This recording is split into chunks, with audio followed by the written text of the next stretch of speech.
কেনেধৰণৰ হাগি থাকে জেনেৰেলি ছাগলীৰ পায়খানা এনেকুৱা হ'ব গুটি গুটি থাকে দেখিছে না এইটো হৈছে নৰ্মেল আৰু এনেকুৱা যদি হাগি থাকে তেতিয়াহ'লে আপোনালোকে সন্দেহ কৰিব পাৰে যে আপোনাৰ ছাগলীটো এতিয়া চব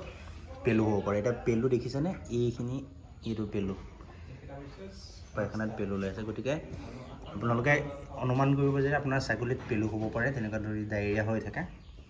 আৰু কেনেকুৱা ধৰণৰ এটা এনভাইৰনমেণ্ট লাগে পৰিৱেশ আমাৰ অসমত বেছিকৈ পেলু হয় আৰু কেনেকুৱা ধৰণৰ এনভাইৰনমেণ্ট লাগে ছাগলীৰ কাৰণে তাৰ বিষয়ে জানিবলৈ আপোনালোকে কমেণ্ট কৰক